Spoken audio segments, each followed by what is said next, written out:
Okay, let's unpack this. We've got quite a bit of material here, um, diving deep into a case that really, truly gripped the nation. The tragic 2022 murders of 4 University of Idaho students in Moscow, Idaho. Yeah, it was just devastating.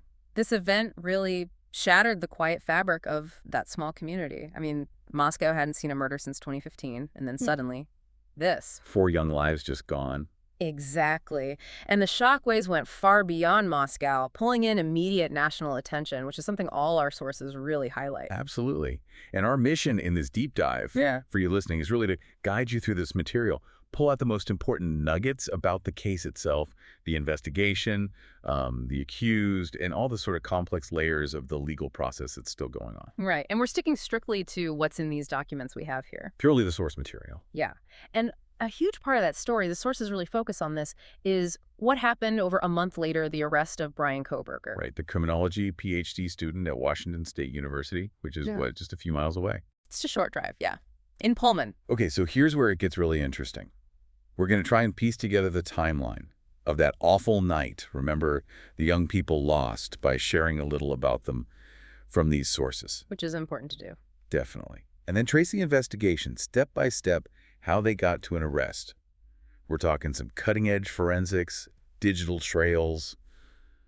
It's quite something. And we'll also get into the background information we have on the accused, Brian Koberger, and look at the unique challenges this case throws up for the legal system. And the impact, the huge impact on the community, and especially on the victim families.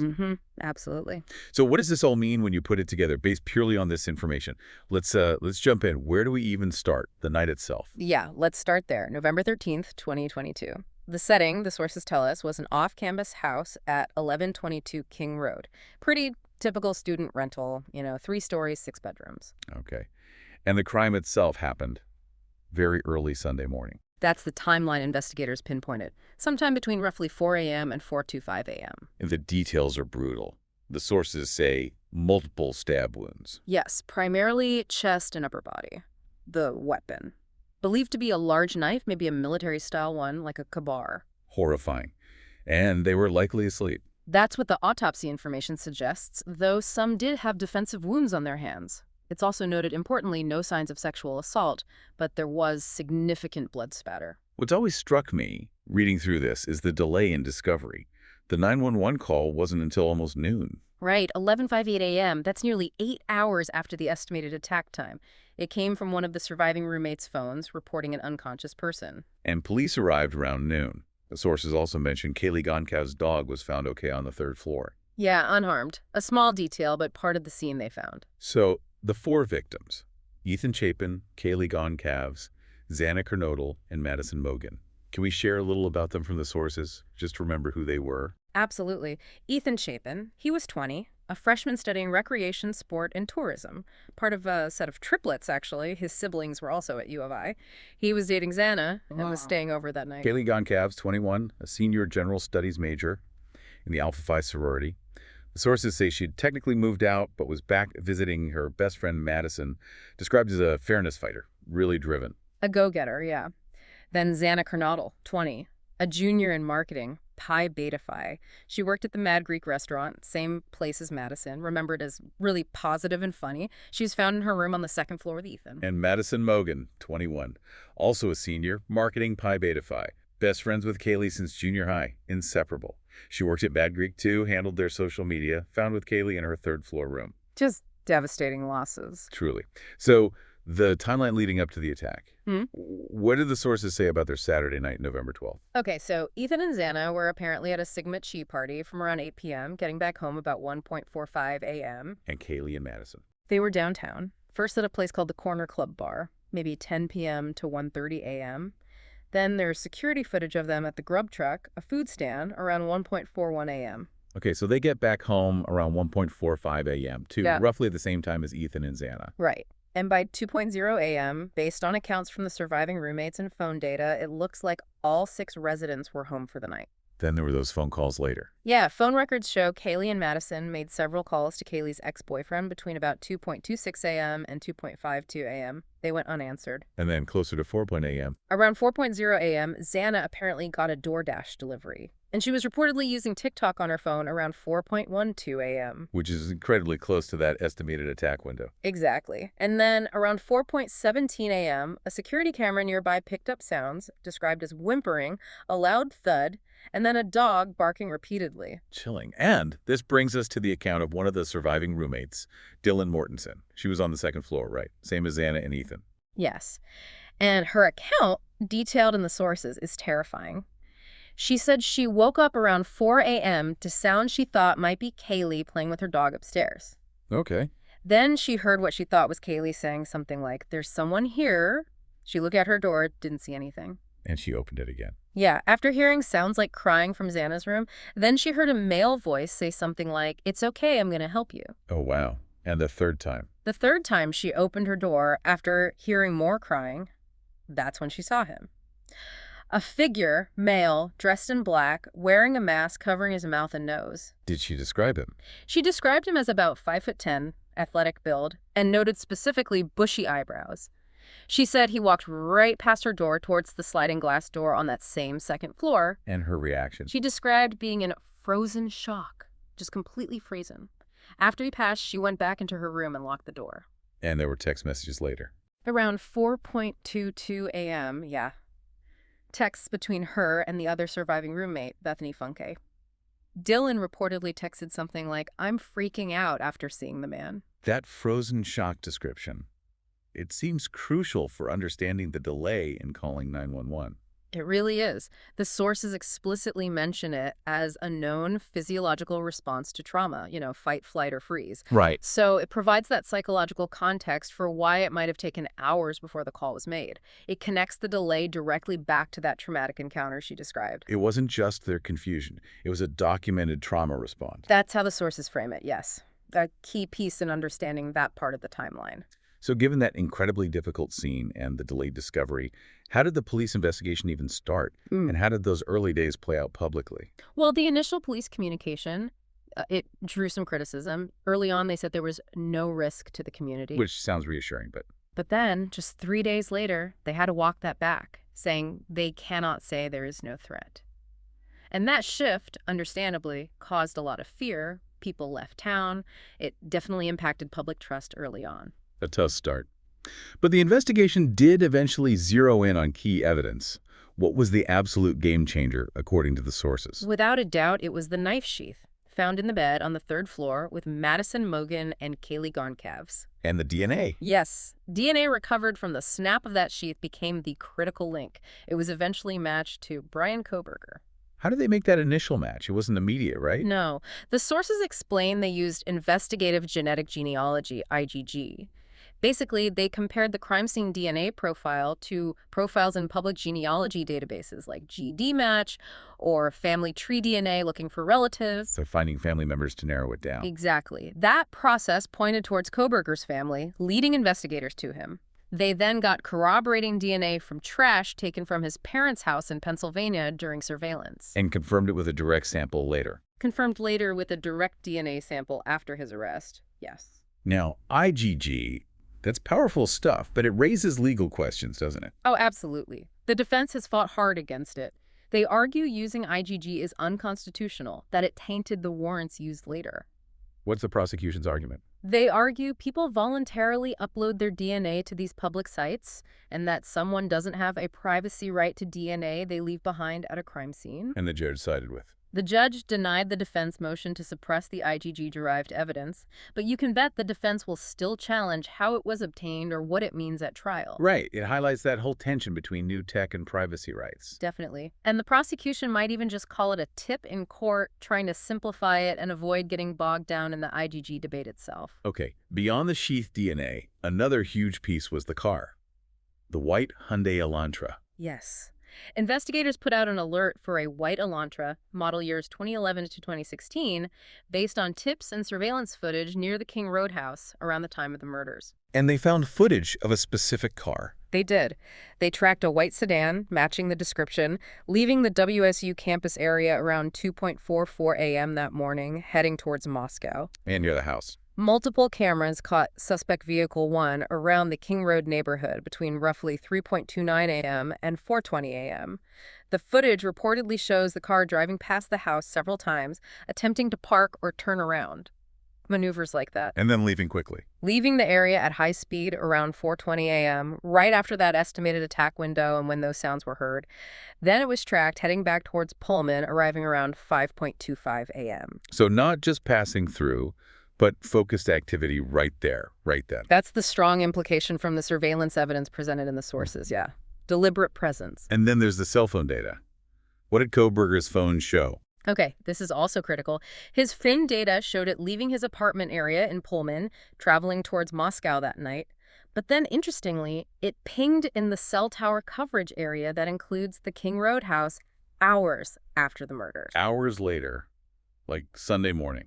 Yeah, between 9:12 a.m. and 9:21 a.m. on November 13th, before heading back to Pullman by 9:32 a.m. A return trip to the area of the crime scene.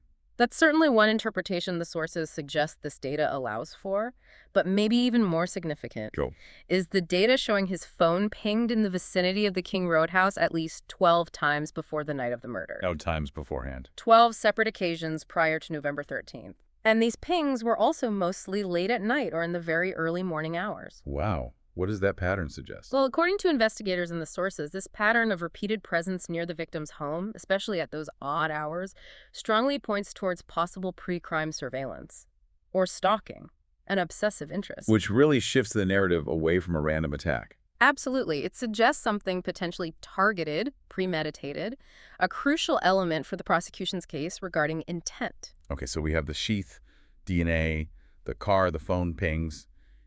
Any other significant physical evidence mentioned? Well, they collected a lot of evidence, 113 items sent to the lab. But interestingly, the sources mentioned finding blood samples at the scene that belonged to 2 unidentified men, not Kohberger. 2 other men's blood. Yes. And maybe even more complex. DNA from 3 different men, again, none matching Kohberger, was reportedly found under Madison Mogen's fingernail. Under her fingernails. Yeah. That suggests a struggle. And multiple other DNA profiles. How does that play out? It's a potential challenge for the prosecution and a major avenue for the defense. They can argue, look, there's other DNA here, maybe the real killer, maybe multiple attackers. Even if the prosecution has Kohberger's DNA on the sheath, they have to explain this other DNA. Adds layers of complexity for sure. Big time. Now, outside of the physical evidence, law enforcement faced other hurdles, right? You mentioned the communication issues early on. They did. And pressure from the families, especially the Gonkiewicz and Chapin fathers, who were very vocal about wanting more information early in the investigation. Understandable frustration. Absolutely. And then you had the whole social media storm. With the initial lack of official information, TikTok and Reddit just exploded with theories. The armchair detectives. Exactly. Which led to wild rumors, people wrongly accusing surviving roommates, friends. It got ugly. Police actually had to issue statements formally clearing certain individuals because the online harassment was so bad. A nightmare for those people. Truly. It really shows the dangerous side of that kind of online speculation. Real harm, real defamation, based on nothing. And eventually they brought in a gag order to try and control the information flow. Yes. In early 2023, it's pretty broad, restricting lawyers, law enforcement, witnesses, even some family members from talking publicly about case details. Has it worked? Mostly, but there have still been leaks. Non-public information, details about alleged internet searches, finding its way to media outlets like Dateline. The judge is investigating these violations. And the defense uses these leaks. Oh, yeah. They argue it's prejudicial publicity. Information getting out there, potentially influencing jurors before trial. Information that might not even be admissible in court. They've used it to argue for delaying the trial indefinitely. Claiming they can't get a fair trial now. Exactly. The judge seems concerned, too, acknowledging leaks make finding an impartial jury harder and could drag things out. It's that classic clash public interest versus the right to a fair trial. And the defense isn't just relying on leaps. They're actively challenging the core evidence. Right. We talked about the DNA challenge, arguing it doesn't prove when he was there or maybe it was planted. That's a cornerstone. And they offered an alibi. Yes. Claiming he was driving around outside Moscow that night, hiking and running, and star-seeing the moon and stars is how they put it. They plan to use his cell data to back this up. which directly contradicts the prosecution's interpretation of the same data. Precisely. A battle over interpreting that digital footprint. What else are they trying to keep out? They want to exclude the bushy eyebrows description from the surviving roommate, calling it prejudicial. And his Amazon purchase history, the ka-bar, knife, sheath, sharpener bought months before, they say it's out of context, maybe just algorithm suggestions, not intent. And those sealed motions, something about a diagnosis. Yeah, the sources mention sealed documents related to an autism spectrum disorder diagnosis that could be relevant for sentencing, perhaps arguing against the death penalty. Another sealed motion seems to be about limiting the use of terms like psychopath or sociopath in court, trying to control the narrative, how he's perceived. Okay, let's shift focus a bit to Brian Kohberger himself.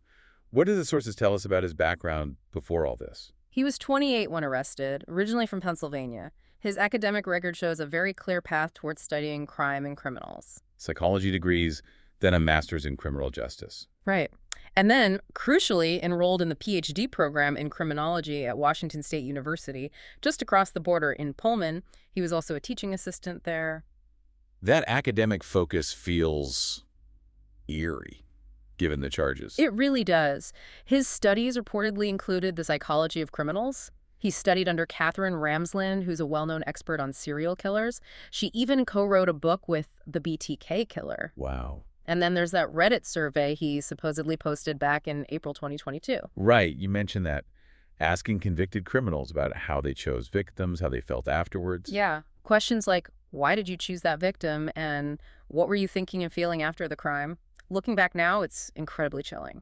It definitely creates a disturbing context, does it? I mean, does it suggest anything concrete? It's complex. Experts always caution against drawing a straight line from academic interest to alleged acts.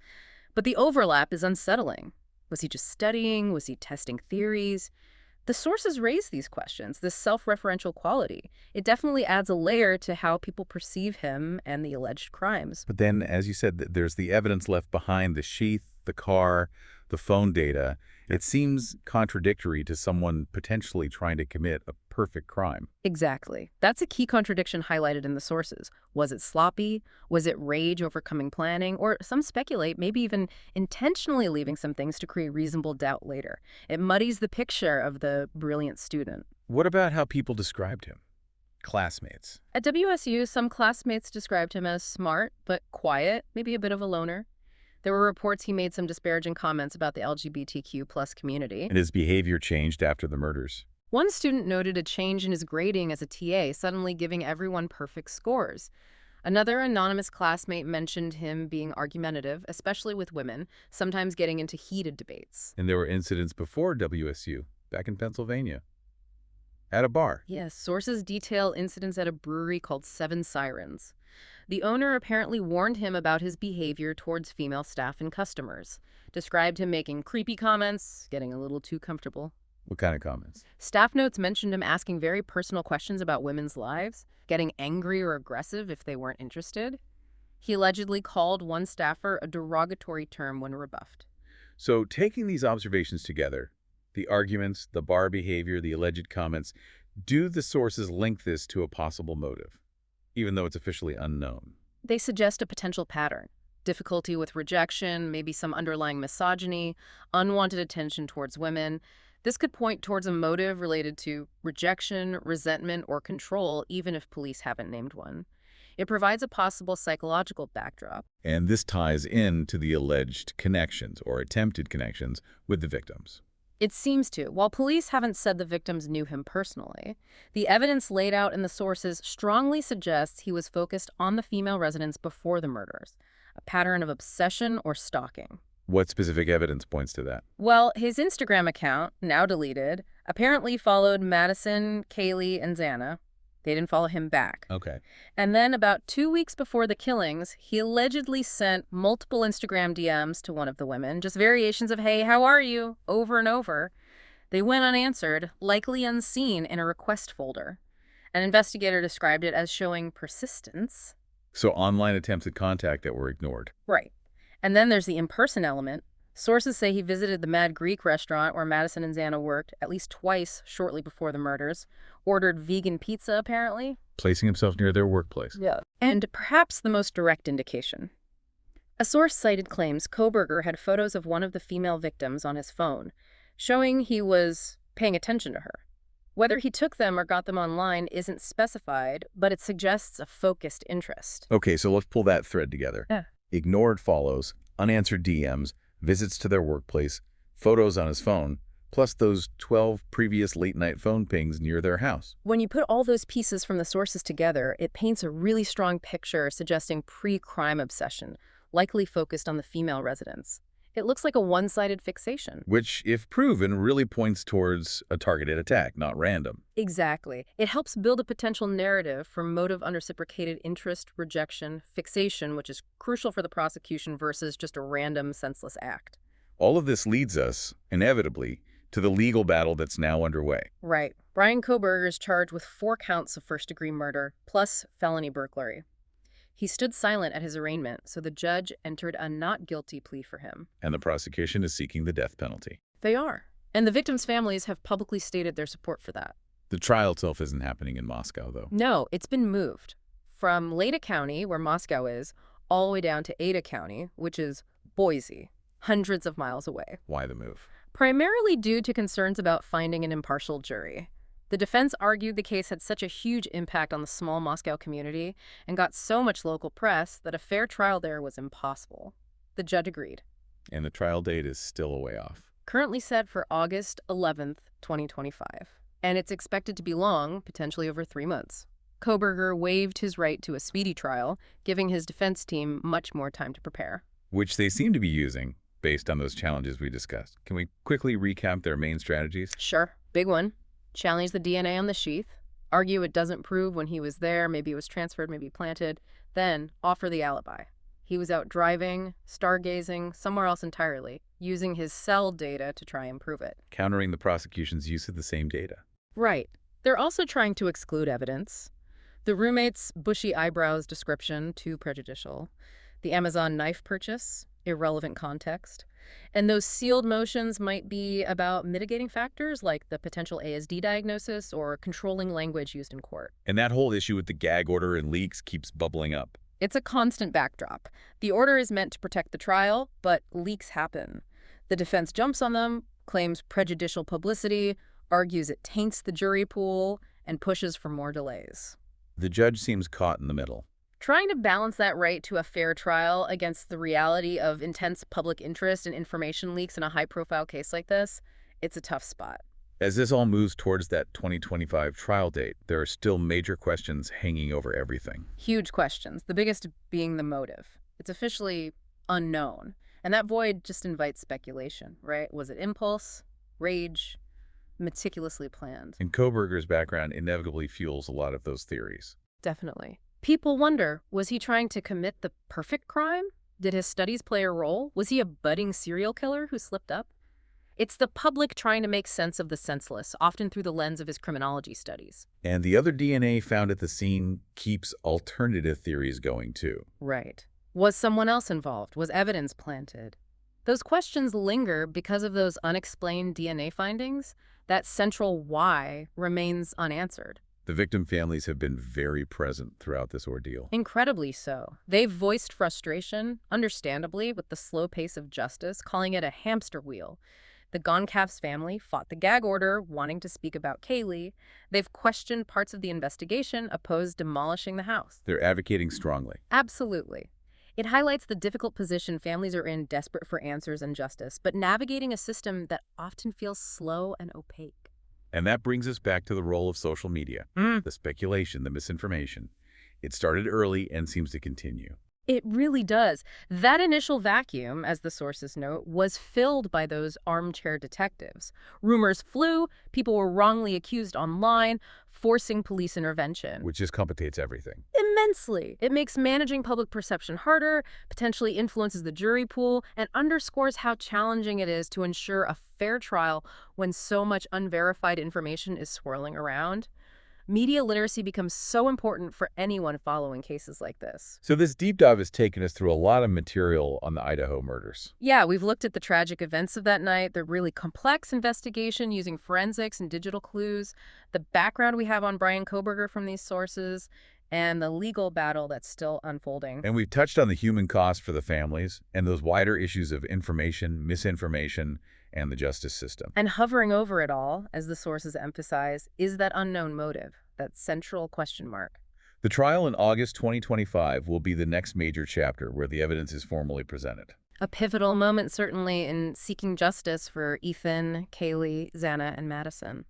As you think about everything we've discussed based on these sources, maybe consider that unsettling overlap between studying crime and allegedly committing it. Or just how incredibly difficult it is to find truth and deliver justice when a case becomes so saturated with public attention and speculation long before a jury even hears the evidence.